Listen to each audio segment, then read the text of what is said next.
दोस्तों, एक दिन एक लड़का चोरी करने के लिए एक घर में घुस जाता है। सर्दियों का समय था, कोहरा बहुत तेज कट रहा था। उस घर के अंदर घुसता है तो क्या देखता है कि एक महिला चारपाई पर सो रही है। वो महिला इतनी सुंदर है कि उसे देख करके जिस काम के लिए आया था वो काम को भूल जाता है, लेकिन महिला की सुंदरता में फंस जाता है। सोचता है काश कितनी सुंदर ये महिला है, चोरी करने आया था, वो सब भूल जाता है दोस्तों। उसके बाद सोचने लगा इसे कैसे जगाऊं, तो महिला की चारपाई के करीब वो बैठ जाता है। बैठने के बाद उसे टच करने लगता है, छूने लगता है। थोड़ी देर बाद महिला चौंक जाती है, चौंक कर चारपाई पे बैठ जाती है। वो लड़का जो होता है डर के मारे उस चारपाई के नीचे घुस जाता है।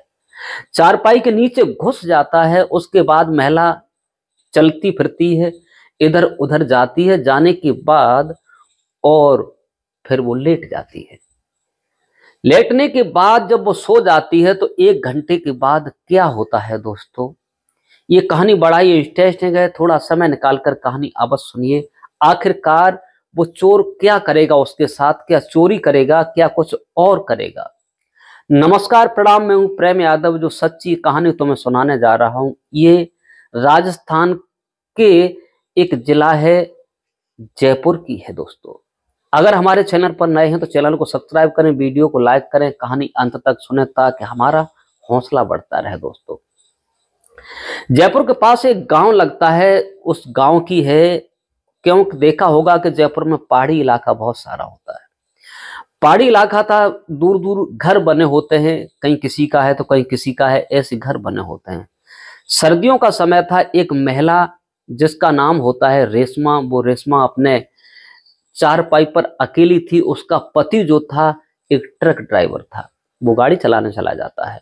महिला घर में अकेली है क्योंकि वहां इतना डर नहीं है, लूटपाट नहीं है, चोर चपाट नहीं है, इसलिए जयपुर में आज भी कुछ ईमानदारी है। इधर जो एक लड़का होता है वो अपनी परेशानी के लिए, वो चोरी करने के लिए जिंदगी में पहली बार वो भी जाता है। दूर दूर घर बने होते हैं, जहां कुछ मिल जाता है, मिलने के बाद वो ले लेता है। उसके बाद उस रेशमा के घर पे आ जाता है। इस लड़के का नाम होता है कुंदन। रेशमा के घर पे आता है और धीरे से देखा है कि कोई नहीं है, कोहरा कट रहा है, तो धीरे से उसके घर में प्रवेश कर जाता है, घर के अंदर चला जाता है। जाने के बाद चोरी करने के लिए ताक रहा था, महिला पर नजर पड़ती है। वो महिला अकेली होती है। महिला को जैसे ही देखता है, देखने के बाद दोस्तों वो चोरी करना भूल जाता है, उसकी सुंदरता में खो जाता है। उसके बाद सोचने लगता है कि इसे मैं कैसे जगाऊं, इसे क्या करूं। उसके बाद उसके पास बैठ जाता है, उसे धीरे धीरे टच करने लगता है। कहीं उसकी बाह को छूता है तो कहीं उसके सर के बालों को छूता है, कहीं कुछ करता है। अकस्मात महिला एकदम चौंक कर चारपाई पे बैठ जाती है। जब बैठ जाती है, वो लड़का उसकी चारपाई के नीचे खिसक जाता है, तुबक जाता है। उधर महिला इधर उधर देखती है, उसे कोई दिखाई नहीं देता। उसने कहा क्या शोर मचाऊं, लोग इकट्ठे होंगे। उसके बाद उठती है, इधर उधर जाती है, जाने के बाद और वो आकर दोबारा फिर लेट जाती है। दोबारा फिर लेट जाती है। लेटने के बाद 1 घंटे बाद वो सो जाती है। सोने के बाद जब सवेरे, वो भी लड़का जो होता है चारपाई के नीचे जो होता है वो भी सो जाता है। उसे भी नींद आ जाती है। उसे नहीं मालूम कि मैं चोरी करने आया था, क्या करने आया, वो भी सो जाता है। उसके बाद दोस्तों लड़का जब सो रहा था, उधर वो चारपाई से 4 बजे महिला उठती है। उठने के बाद देखा होगा कि माताएं बहनें जो होती हैं, महिलाएं अपना घर में झाड़ू पहले लगाती हैं। बुहारी लगाने के लिए वो जाती है, झाड़ू पकड़ती है हाथ में, घर बुहारते हुए और उसी बेडरूम में आ जाती है जहां पर खुद सोई हुई थी और वो लड़का उसके नीचे सो रहा था। जैसे ही झाड़ू लगाती हुई और उस चारपाई के नीचे झाड़ू लगाती है तो उसके नीचे वो लड़का सो रहा था। लड़का वो सो रहा था और सोने के बाद उसने देखा तो उसे झाड़ू से टिकटिकाने लगी, उसे जगाने की कोशिश करती है। वो लड़का एकदम जग जाता है। लड़का जगता है, उसकी आंख खुलती है तो एकदम हाथ जोड़ लेता है उस महिला के। महिला पूछती है तुम कौन हो, कहां से आए हो, क्या हो, तुम कौन हो, मेरे घर में रात मुझे लगा क्या आपने ही मुझे टच किया था? वो नहीं बोला। वो पूछती है रात आप ही थे, आपने मुझे टच किया, मैं जग करके बैठी, और आपकी हिम्मत कैसे हुई जो आप इस घर के अंदर आ गए? जो लड़का होता है उस महिला के हाथ जोड़ लेता है और कहता है मुझे माफ करना, मैं जिस कारण आया था वो भूल गया, तुम्हारी सुंदरता को देख करके मुझे ध्यान नहीं रहा, तुम जैसे ही जाग कर बैठी चौंक कर मैं चारपाई के नीचे बैठ घुस के सो गया, मुझे नहीं मालूम। तब तक गांव में शोर होता है कि गांव में चोर आया था, चोर चोरी करके ले गया, बहुत सारा पैसा ले गया है, लेकिन चोर था उसी के घर में था। इधर उधर वो भी महिला पहुंचती है, सुनती है, लेकिन अपने किवाड़ बंद कर देती है, लेकिन वो चोर उसके अंदर होता है।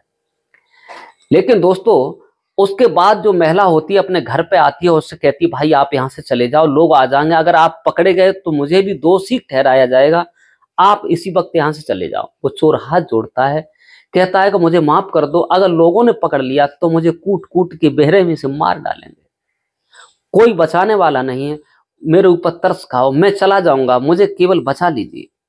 लेकिन दोस्तों, उसके बाद वो महिला अपना काम करती है, काम करने के बाद सवेरे अपना चाय नाश्ता बनाती है, उसे रहम आता है, उस लड़का के पास ले जाती है कुंदन के और कहती है आप भी इसे ले लो। लेकिन वो चाय नाश्ता करता है, उसके बाद दोपहर में भोजन तैयार करती है।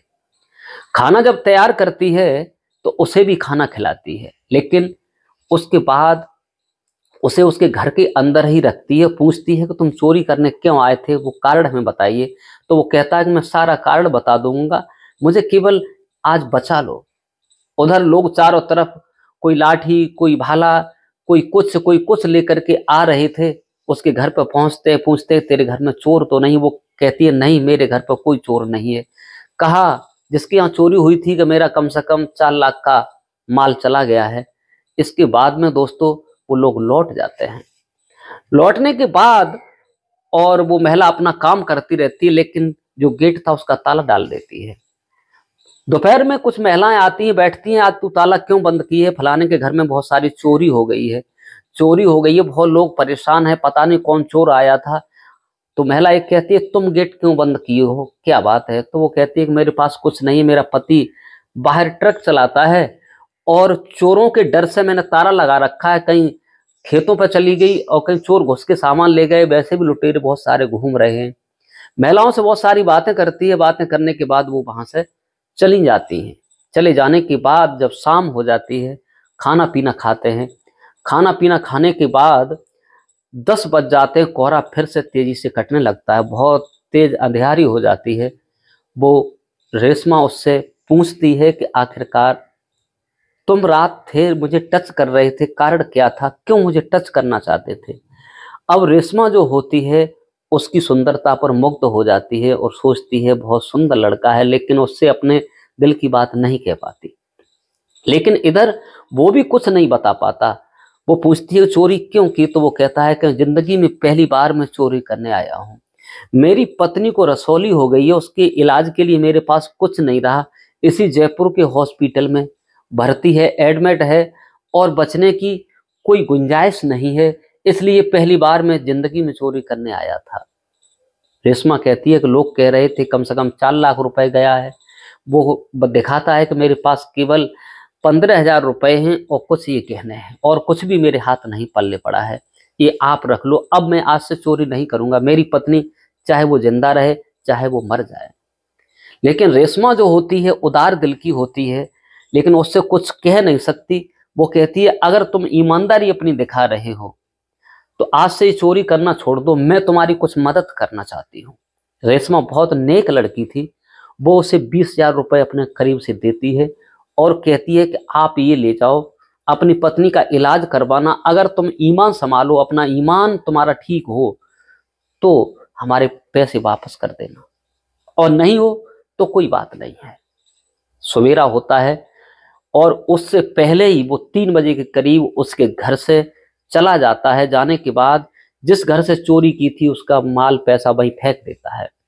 सवेरे लोग जब देखते हैं कि वो जो पैसा आया था ले गया था, वो सारा का सारा माल वापस हो गया, जिसकी चोरी हुई थी वो कह रहा था कि लगभग 4-5 लाख रुपया गया है, लेकिन रेशमा को सच्चाई सारी मालूम थी। वो अपने घर लौट आती है, उधर वो कुंदन 20,000 रुपए लेकर जाता है दोस्तों, और जाने के बाद डॉक्टर साहब को देता है अपने पत्नी के इलाज के लिए। दोस्तों वो पैसे जमा करता है, जमा करने के बाद जैसी दवा शुरू होती है, लेकिन ऑपरेशन हुआ था, लेकिन डॉक्टर थोड़ी देर के बाद आते हैं और कहते हैं कि कुंदन सॉरी, मैं तुम्हारी पत्नी को नहीं बचा सका, क्योंकि ऑपरेशन समय से नहीं हो पाया था, इसलिए तुम्हारी पत्नी की जान चली गई। अब मैं कुछ इसमें कर नहीं सकता। तो कुंदन जो होता है रोने लगता है और कहता है कि मेरा धन और धर्म सबको चला गया, पत्नी के पीछे मैंने चोरी की, पहली बार किसी से पैसे लेकर के आया हूं अपनी पत्नी को ले जा करके, और उसका अंतिम संस्कार करता है। करने के बाद और वो सोचता है कि ये 20,000 रुपए उस रेशमा के अवश्य वापस कर दूंगा, मैं ये कर्ज सर पे नहीं रखूंगा। वो वहां जॉब करने लगता है जयपुर में। इधर रेशमा रह रही थी, लेकिन किस्मत ने साथ छोड़ दिया। एक सड़क दुर्घटना में, एक एक्सीडेंट में उसका पति जो ट्रक चला रहा था, उसका पति खत्म हो जाता है, उसका पति की मौत हो जाती है दोस्तों।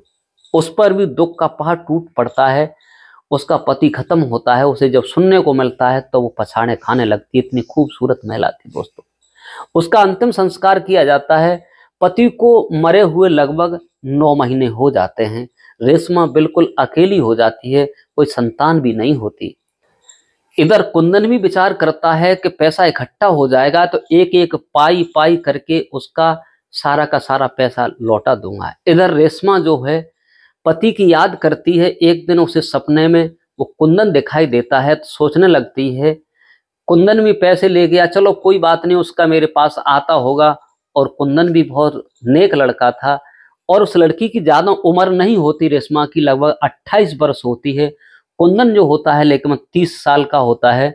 उधर रेशमा को जब 10-11 महीने हो जाते हैं और उसके पास इतनी तंगी आ जाती है कि कोई उसकी सुनने वाला नहीं, मैके वाले भी नहीं सुनते, कोई नहीं सुनता, घर परिवार के भी नहीं सुनते। उधर कुंदन जो होता है लगभग 20-25 हजार रुपए इकट्ठा कर लेता है और सोचता है कि चलो चलते हैं, आज हम रेशमा के पैसे अदा कर देंगे। तो कुंदन जो होता है पैसे लेता है, सैलरी लेता है और वहां चलने लगता है। इधर रेशमा अपने दहलीज में बैठी हुई थी, द्वार पर बैठी हुई थी। उधर से कुंदन पैदल पैदल जा रहा था, और जब रेशमा ने देखा कि कोई आ रहा है, मालूम पड़ा कि ये कुंदन मालूम पड़ता है, तो उसे अपनी आंखों पर दोस्तों यकीन नहीं होता कि यही कुंदन है क्या नहीं। तब तक धीरे धीरे वो कुंदन आगे बढ़ के आ जाता है।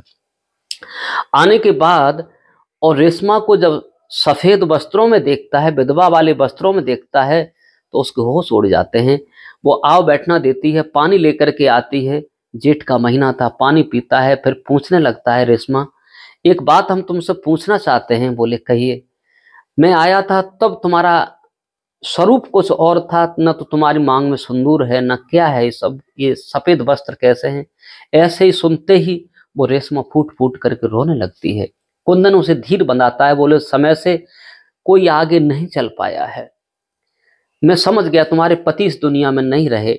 लेकिन रेशमा अपने को धीर बनाती है और कहती है बताइए तुम्हारी पत्नी कैसी हैं। अब वो ठीक तो हैं, लेकिन जब वो अपनी पत्नी की याद करता है तो कुंदन भी रोने लगता है और कहता है कि मैं उसे बचा नहीं पाया, आपसे भी पैसा लेके गया, वो भी डॉक्टर ने ले लिया था, उसके 2 घंटे बाद पत्नी खत्म हो गई मेरी, इस दुनिया में मेरा कोई नहीं रहा, अब करता हूं और खाता हूं। इधर जो रेशमा होती है वो भी सोचती है काश मेरा पति होता। उधर कुंदन 20,000 रुपए निकालता है और रेशमा को देने लगता है। 5,000 रुपए और देता है साथ में लगाकर, ये ब्याज के हैं। तो रेशमा जो होती है उसकी आंखों की तरफ देखती है, मन ही मन सोच रही थी क्या होना चाहिए। इधर कुंदन पैसे देता है और देने के बाद रेशमा पैसे नहीं लेती है। तो कुंदन पूछने लगता है रेशमा एक बात कहना चाहते हैं, अगर आपको बुरा न लगे, मुझे संकोच तो लग रहा है। रेशमा कहती है कही आप क्या कहना चाहते हैं। रेशमा के दिल में भी कुछ उदार हृदय हो गया कि क्या करें, इसकी भी बिगड़ चुकी है, मेरी भी बिगड़ चुकी है। तो कुंदन कहता है कि रेशमा जिंदगी का दौर बहुत बुरा होता है, पता नहीं किस मोड़ पर गलत कदम उठ जाए। अगर आप कहो तो मैं आपका जीवन साथी बन सकता हूँ, आपकी नाव किनारे जिंदगी के सारे लगा सकता हूँ। तो रेशमा अपने पलक झुका लेती है। झुकाने के बाद रेशमा जो होती है वो कहती है कि जिंदगी काटने के लिए कैसे भी कट सकती है, अब मैं इसमें क्या कह सकती हूँ। इसके बाद रेशमा उसकी तरफ देखती है, कुंदन उसकी तरफ देखता है, तो एक दूसरे को बाहों में भर लेते हैं और भरने के बाद प्यार की दौर से और एक दूसरे की दृष्टि से देखते हैं। दोस्तों, एक मंदिर में जाकर के कुंदन जो होता है रेशमा से शादी कर लेता है और रेशमा जो होती है उसे अपना पति बना लेती है और उसकी विधवा की जिंदगी थी वो कुंदन ने वो एहसान समझ करके उसकी जिंदगी में चार चांद फिर से ला देते हैं और वो बड़े प्यार से रहने लगते हैं। दोस्तों हमारी कहानी कैसी लगी? क्या रेशमा ने सही किया, क्या कुंदन ने सही किया? जो एक दूसरे का जो काम किया वो ठीक किया, और जो चोरी करता था वो रेशमा की ही बदौलत थी जो कुंदन चोरी करना भूल गया। दोस्तों, इस कहानी को सुनाकर किसी को परेशान करना नहीं, किसी का दिल दुखाना नहीं, केवल आप लोगों को जागरूक और सचेत करने का मेरा मतलब है। आज के लिए बस इतना ही। नमस्कार, जय हिंद, जय भारत। मिलते हैं नेक्स्ट वीडियो में, तब तक के लिए राधे राधे।